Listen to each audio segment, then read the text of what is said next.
Okay, we'll get started now.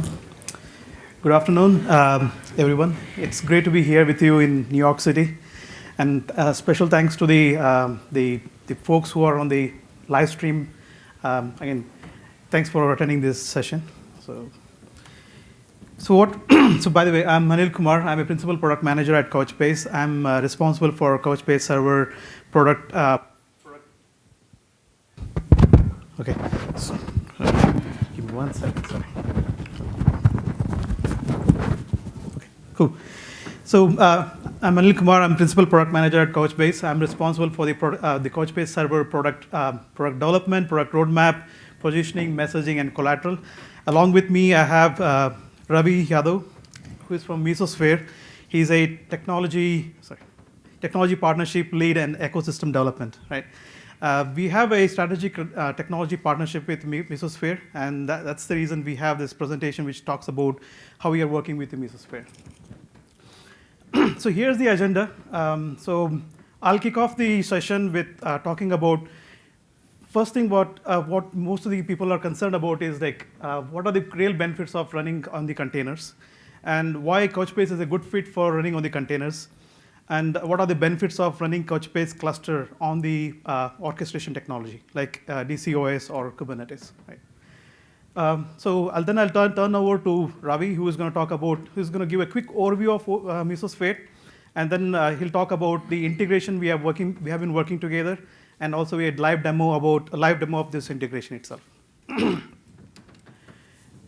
So just to get started on this. So I want to give a quick, just high-level discussion about what are the real business benefits of running on the containers.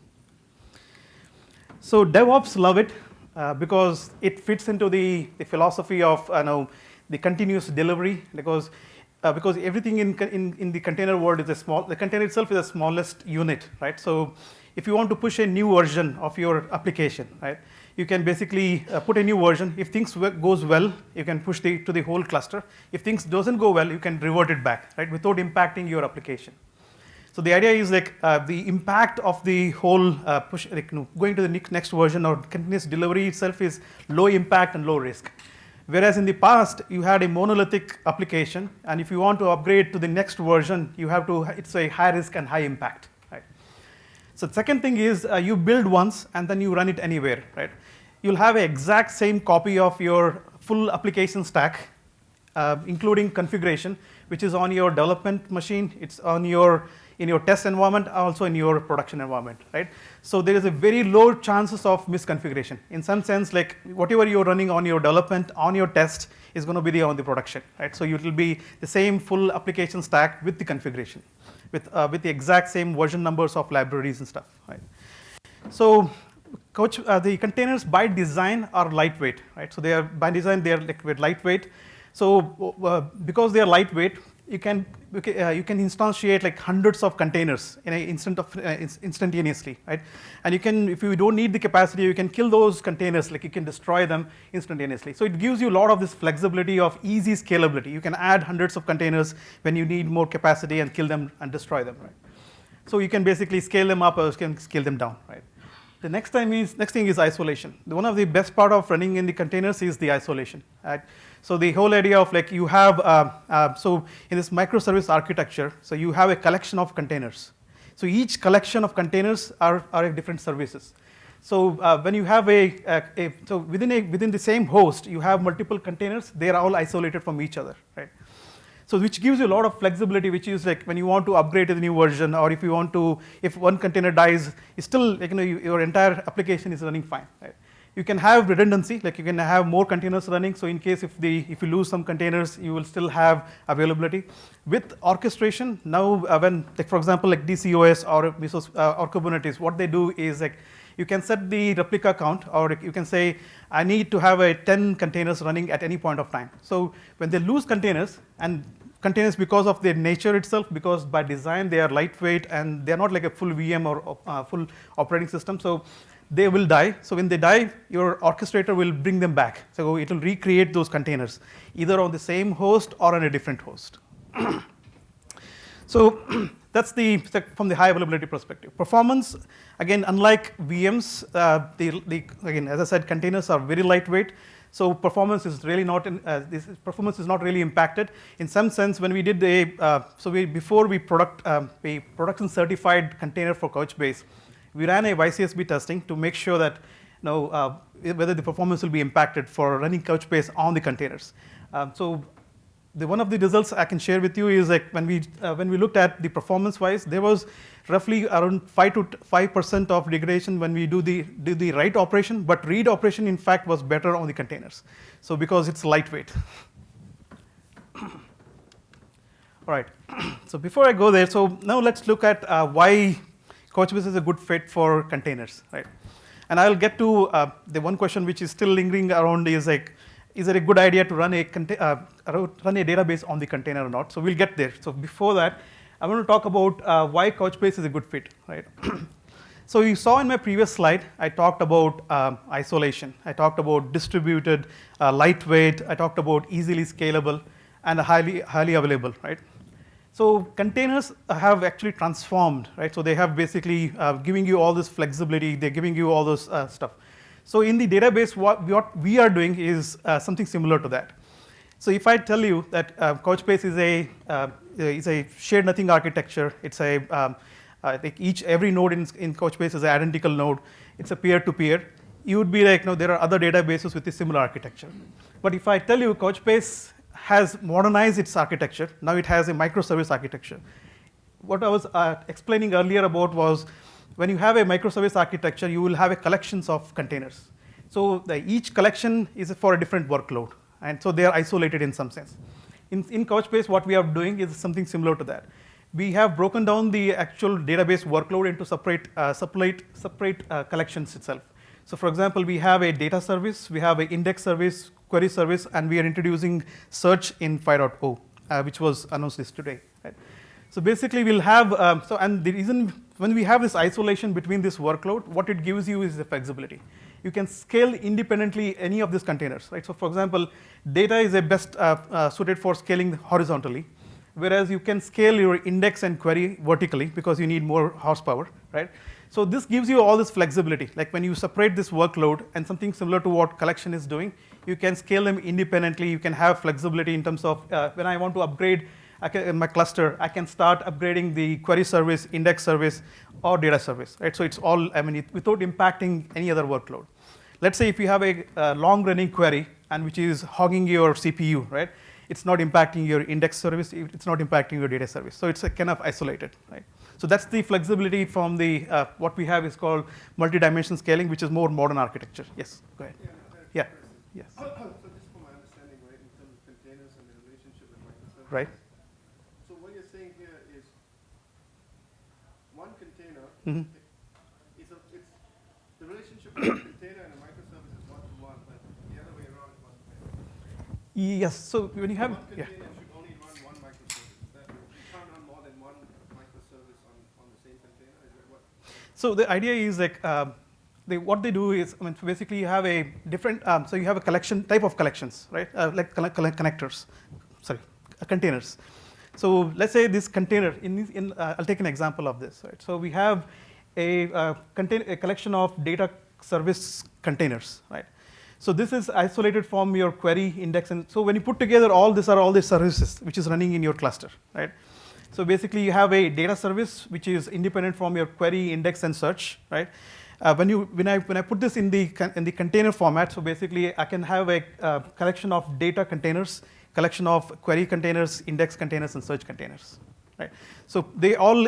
So when I deploy my microservice, in the words of microservices, when you deploy all this collection of containers in your deployment, but they are all independent. They are isolated in some sense. Yeah.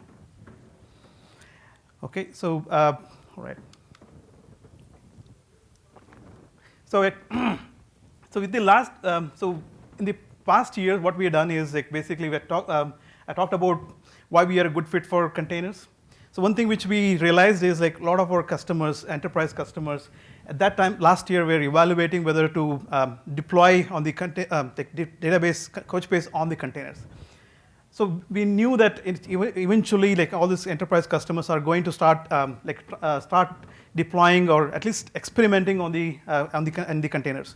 So we wanted to be a thought leader in this industry. So what we did is like we basically certified the Couchbase running on the containers. So we have fully production certified Couchbase running on the containers, and we have some examples like some Comcast was this morning doing a keynote. There's 1 or 2 use cases where they are running Couchbase containers in production, right? Also, we have, and every new release comes out for Couchbase, we put the Couchbase, we push it to the Docker Hub, and also we are going to be on the Docker store, right? If you want to be on the marketplace. So we have also a RHEL-based container, which is the RHEL 7.2, which is a container which is again production certified, and also which runs. And by the way, the Docker container runs on the DCOS, right? So now that we understand the benefits of the business benefits of running on the containers and why Couchbase is a good fit for the containers, right? With the explosion of this microservices, and one of the things which is comes with the cloud portability, right? The whole containerization of the application has taken the IT by the storm, right? So in the sense, like there's like a lot of this start from the smallest startup to a big enterprise customers are evaluating, experimenting on the containers, right? So, well, these organizations are taking this approach of containerizing their application. One of the questions which keeps coming back is like, so far what they have done is they're all the stateless applications, like the stateless applications are running on the containers, but stateful, which is like database, they have been isolated in the sense that they are running it still on the traditional old-fashioned on the VMs or on the bare metal, right? The reason where like there was no good solution for running the database on containers, because as I said in the beginning, containers are lightweight, and because of by the design they die. When they die, you would because let's say if it's a stateless, you don't care because you can bring another container and you can bring back to the capacity. But when you lose a stateful container, you lose the data, right? So you don't want to lose the data. So in the past, there was not so good solution in the sense there was a solution which were like you can associate it to a particular volume, but then when the container dies, you have to reattach to the same volume. But now things have changed, right? So with the new orchestration technology such as DCOS and Kubernetes, there are new stuff coming in which are specifically designed for containers. So for example, in the DCOS, they have introduced called data service, which is for database itself, for running Couchbase on the Mesosphere platform. And Kubernetes has something similar to that. It's called stateful set. It's a new type of container which is designed for database, which will basically natively support running a database container on the Kubernetes platform, right? And more about this in our demo when we talk about when we give the demo about how to run Couchbase on the Mesosphere. We'll talk about like how it is associated with the storage. When we lose the container, when it comes back, it can reattach to the same storage, right? So let's look at what we have. So basically, this is the main thing, which is again I talked about why we are a good fit for containers. One of the things which I was talking about earlier is like, so Couchbase cluster can be deployed on this container orchestration, right? Which is like a Mesosphere DCOS.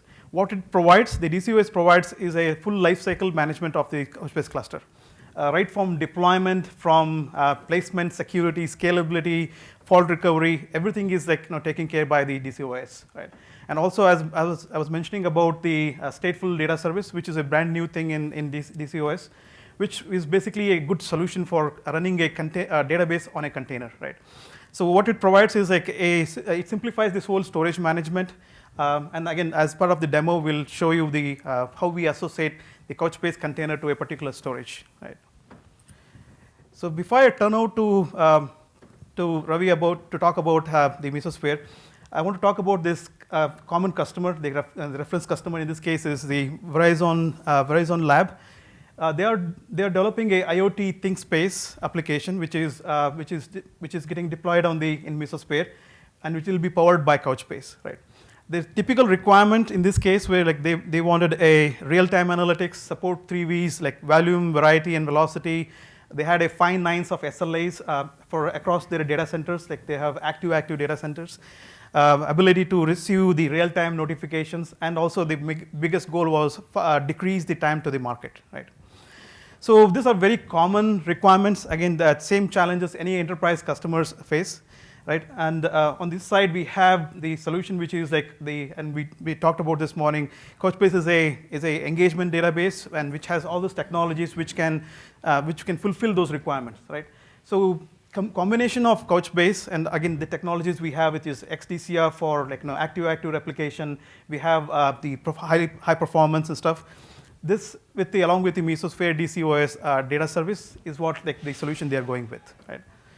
So I have one more slide which talks about there is an announcement coming out which is like we have a developer preview for Couchbase running on Mesosphere, which was basically we had a webinar we did last month, and also we have a developer preview for Couchbase running on OpenShift, and there's a demo which I did in the Red Hat Summit last month, right?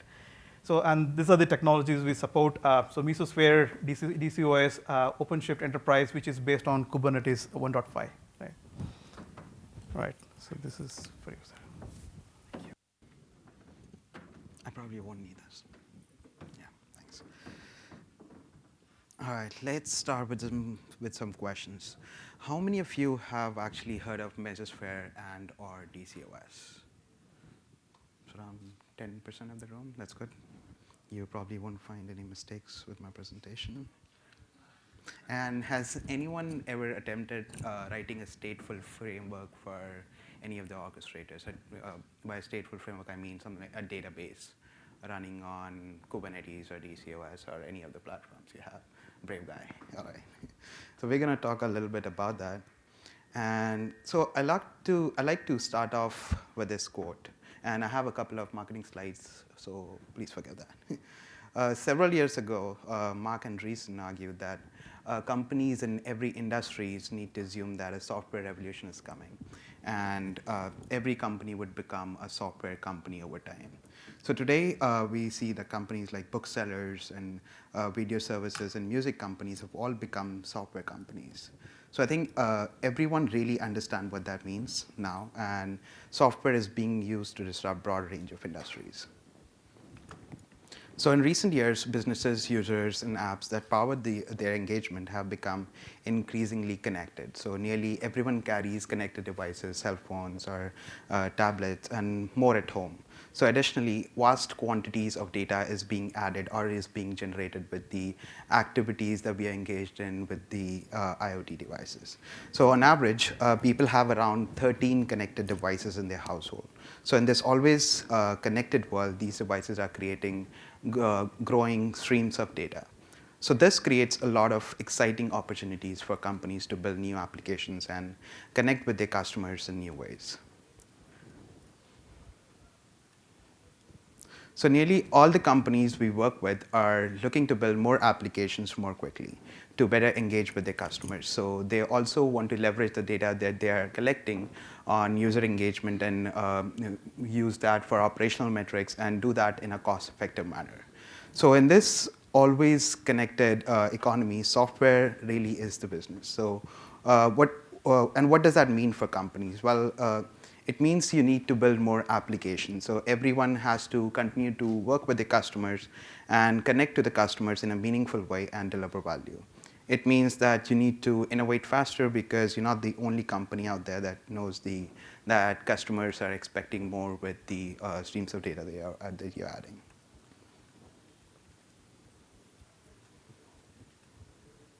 So delivering these data-driven services means modern enterprise apps, which requires new technology, skills, and operating models.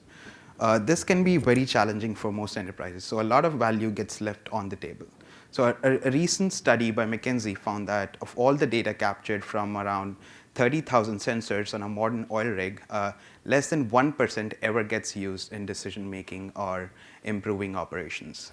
So many companies are sitting on that data and they cannot get value from it because they have found that the required technology, skills, and the practices around that are overwhelming.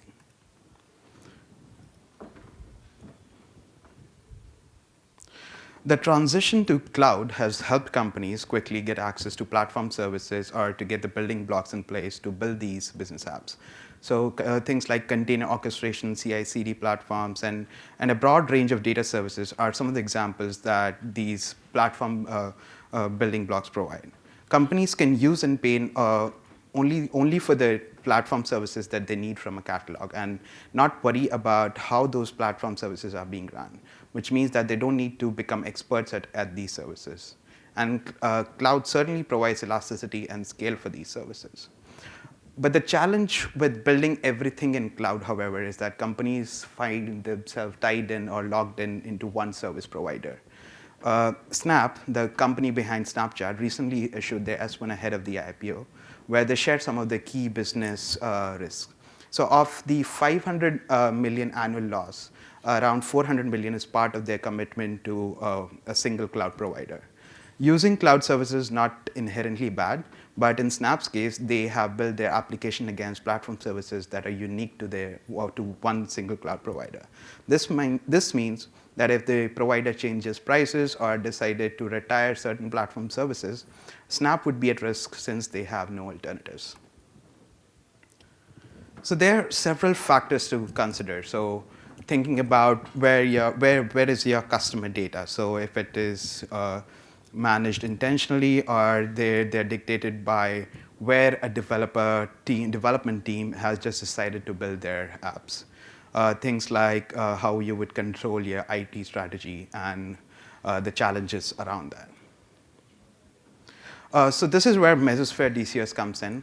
With Mesosphere DCOS, we give you the same sort of platform cloud capabilities you would expect and that you need to build your application. Things like CI/CD, data and analytic solutions, and rich data services. We wrap that on top of a proven stack, which is Apache Mesos in this case, which acts as the kernel for your data center operating system, which is a proven container or platform resource manager able to run at tens of thousands of nodes. And we add operation capabilities on that, things like security and multi-tenancy and more. With DCOS, you can get the same sort of cloud-like services, but you can run them in your own data center, or you can run them across any cloud provider. So you get these same capabilities and not logged into an infrastructure provider. This gives you flexibility if you're in your own data center or start to move from one cloud provider to another. So one way to look at DCOS is that we pool all these resources together that you're running in your data center and present to you as a single giant computer. This is a quick example of what our dashboard looks like. If you drill down, we have a catalog of services, which we call Universe, which you can deploy. So we have things like Spark, Confluent, and 100 other services that exist in this catalog today. So with a single click, you can install any of these services into your data center, or you can, or any cloud that you're running DCOS on. So a couple of examples of customers here that are taking advantages of DCOS and the rich services that we have on top of it. One of them is Verizon, who's building a platform to build IoT applications. They have huge streams of data coming in and that they need to ingest, process, and persist, and then have applications running on top of it. Another great story that we have is Ezra. This is a company that works on geospatial mapping technologies, and again, we have a very similar pattern where they have streams of data coming in and from a broad range of sources. They process it in real time with Spark, persist it out to Elasticsearch, and they have rich mapping capabilities on top of that. And they do it across hybrid clouds. So writing stateful services. So writing complex stateful services is hard. So we've got this code, Murphy's Law, which applies to stateful services as well, that anything that can go wrong will go wrong when you're trying to run a data service. So there are several considerations or several things that you need to keep in mind when you're trying to build a framework for a data service. A data service in this case would be a database, a stateful service. So there are many shared patterns in deployment, maintenance, and resource accounting that you can think about when you're thinking about all the different kind of databases or analytics solutions that exist in market today. So they have shared patterns around that. Based on that, you need to identify how you would do maintenance for your tasks around these services. So maintenance can mean different things to different people. Here I mean sidecar tasks or Robin tasks. So Batman and Robin, similar concept. Tasks that run next to your main task that do things like backup or restore. So the sidecar tasks want to have access to the same set of resources, same persistent volumes, and all of that. You need accounting systems in place when you should throw away resources or when you should reserve resources. So, and you need to keep an account of how you would recover from transient failures. So if things like if a task goes down, we put it back to where it was. Well, how do we know where to put it back? So in Mesos, you reserve those persistent volumes, and Mesos guarantees that it will reoffer those persistent volumes to us, and we can replace what was previously there. And you need to worry about placement constraints and a list of other things when you're building out a data service. So Mesosphere solution to that is DCOS SDK for building out stateful services for Mesosphere DCOS. So it provides a common library, a common set of libraries to handle persistent behaviors in a uniform way. So things like failure recovery, backup, restore, and all of that. It has higher level primitives than Mesos provides. So example, it's got a default scheduler with default set of deployment plans and how your orchestration would look like. So it follows the concept that simple things should be simple and complicated things would be complicated or should be complicated. So, there's other list of features that this SDK provides is it eliminates the undifferentiated heavy lifting, so you can easily adapt stateful services to Mesos and DCOS. It provides simple and flexible programming. It's simple to start with a declarative YAML interface, but it's not confined to it. So you can automate maintenance, so any app-specific logic that you need for deployment, custom plans for backup and restore, and you can also do automated recovery from failures with a built-in failure detection, safety, and performance constraints. And it's already proved in production, so companies like Uber, Bing, Verizon run services in production that use this SDK. So the problem that we were trying to solve with this is how can we make it simple to integrate stateful services or workloads with Apache, Mesos, and DCOS. So the solution for that was the DCOS SDK that we talked about. And so what it does really is it creates a default scheduler with an extensible interface. So you start out with writing your YAML config, and if there's a custom deployment plan or custom logic that you need to attach to it, you can write custom code for it as well by extending the SDK. So it enables developers to with the YAML config, and it provides a set of Java APIs which you could use.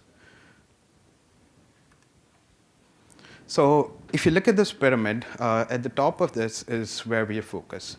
So we want to provide defaults that will make it very simple for you to integrate your favorite stateful service like Couchbase with DCOS.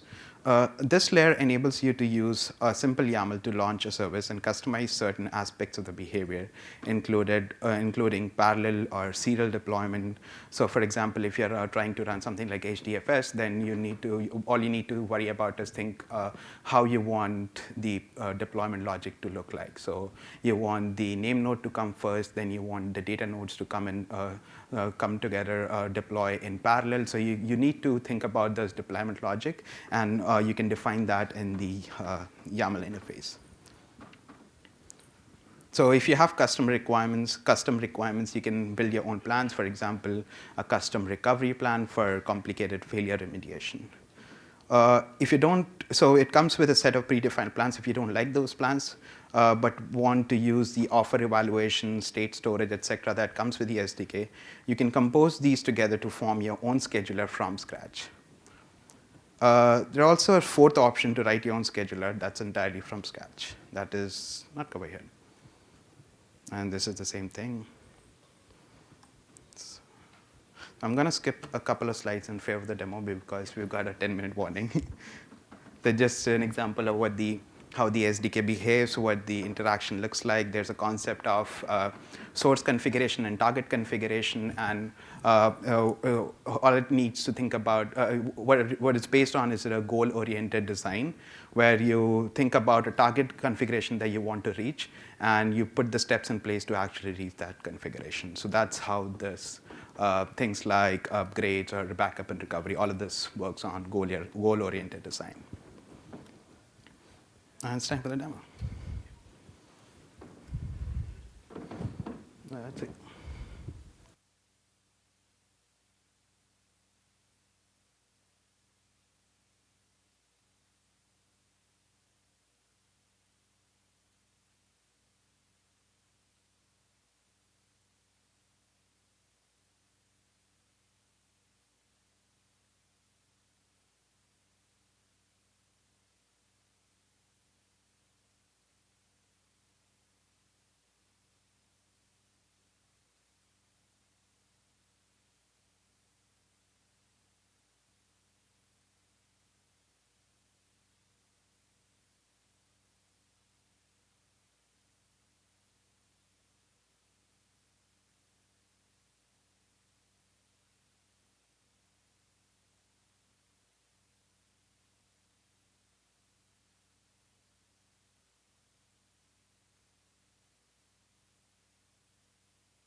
The DCOS UI looks like. For some reason, the resolution is not that great.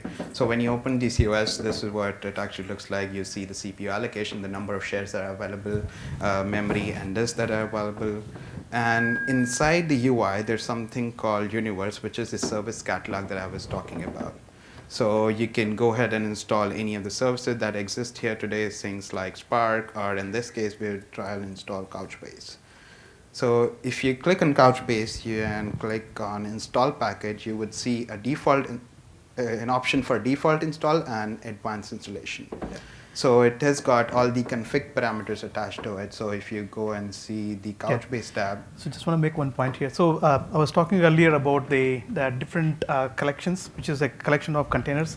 So on the side, if you see there, we have what we have created is a 3 roles. Basically, right now we have data service, index. Again, I'm sorry, I'm going to make it smaller. Yeah. So we have a data service, index, and query. So these are 3 types of containers, right? So when and also again, we can pick the version of Couchbase he wants to install. Like in this case, we have 451, and this is the package which we'll be deploying. And if we go to data service, so we have like basically you can set the parameters here for the data service. In this case, if I say I need to have only 3 nodes for data, then and in case if the container dies, it will automatically bring back the 3rd container. So it always keeps the number of count you specify here is what the containers will have. Similarly, for index, you will have in this case, its count is 1. You can have again as earlier when I was showing you this diagram of the independent scaling. One thing which I missed telling you was like you can independently scale them differently. So for index, I was talking about you can have a totally different hardware type, in the sense resource. In this case, so you need basically for index we have like 4 gigs of memory, but now the CPUs are 2. But you can change it to the something which is much more powerful machine. In terms of CPU, you need to have more CPUs for index and query. For data, you can have more memory because it's more memory centric in that case. I think this is the demo data. So we also have travel sample data which we ship with the Couchbase, and so if you want to quickly configure those, you can do this from this particular UI. Yeah, and from this screen you can review what are the options that you chose and click on install. When you do that, you can go back to the services tab and see that your Couchbase framework is being deployed. So when you go inside that, you will, what's really happening here at first, the default scheduler that I was talking about, or the Couchbase scheduler in this case, would come up first.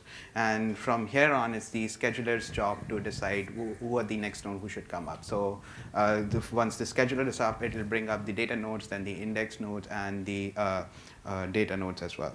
So it takes around 7 to 8 minutes for all of this to happen, and you guys are going to wait and see how that works out. But no, so in this case, we've already got another cluster here where Couchbase is already deployed. So as you can see, in this case, there are 3 data nodes that are deployed, 1 index and 1 query node. And I've also written a reproxy service, so you can go inside that and see where it's actually running. So I can find out the FQDN of the node where it's actually running, and hit the UI or open up the service UI. So it opens up with the default of username of administrator, and for the purpose of this demo, we've put the default password to be password, and you are in Couchbase service UI. So this is how all of this works, and you can go down and query how the plan was, how different nodes came up, what was the configuration that was assigned to it.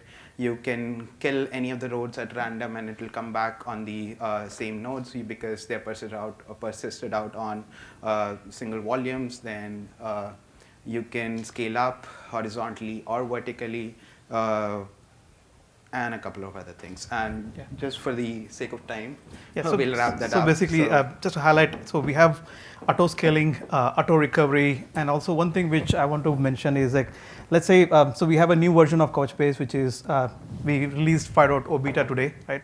So if you want to upgrade this cluster, you have to go back to the configuration. Is this right? So this configuration. So what you would do here is, so this one is being deployed right now, so we'll go to the one that's already done.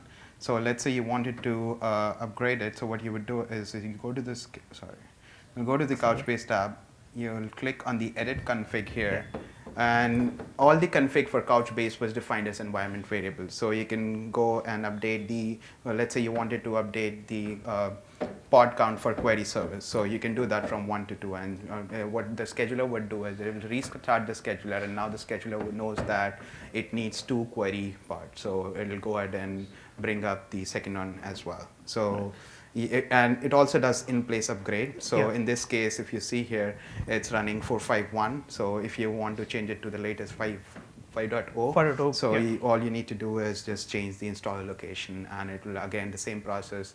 You'll restart the scheduler, it'll know that some environment variable has changed. It'll go fetch that artifact and deploy it over your cluster. Cool. All right, cool. Any questions? Yeah. So, 1 minute. Okay. So we have. Okay. Quick question. Sure. Little confused. Sorry. So does Mesosphere, do you guys manage the containers, or do you also provide the containers and manage it? Is my question.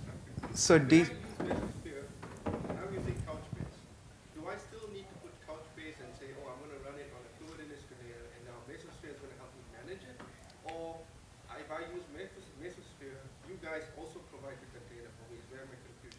So DCOS, that's the product that Mesosphere builds. So it's all at a very high level. It is a cluster resource manager.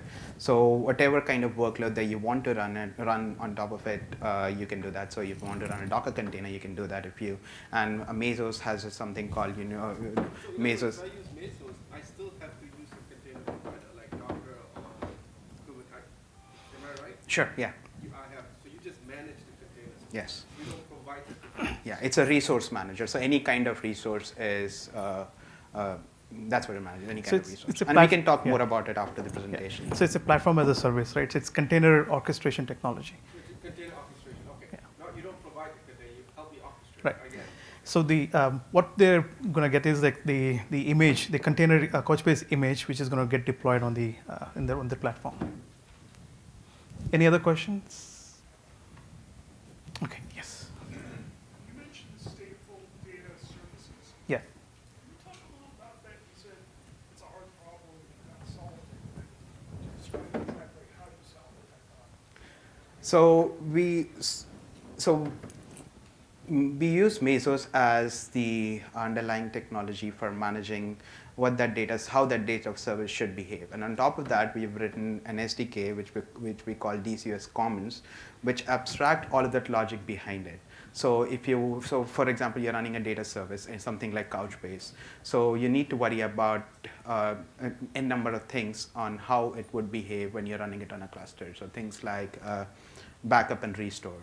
So you, instead of putting the task on you to think about how you would manage backup and restore for Couchbase, we've implemented that in the SDK. So what it would do is it creates a snapshot of your data at a particular time, persists that on a volume, and if you want to bring it back again, you can restore it from the same volume. So things like that are defaulted out in the SDK, and we provide you the interface to build applications on top of it. You can define auto recovery mechanisms as well. So it comes with defaults, and you can create your custom plans for anything on top of it. It comes with a given policy, but you can create your custom policies as well. Well, thank you, Anil and Ravi.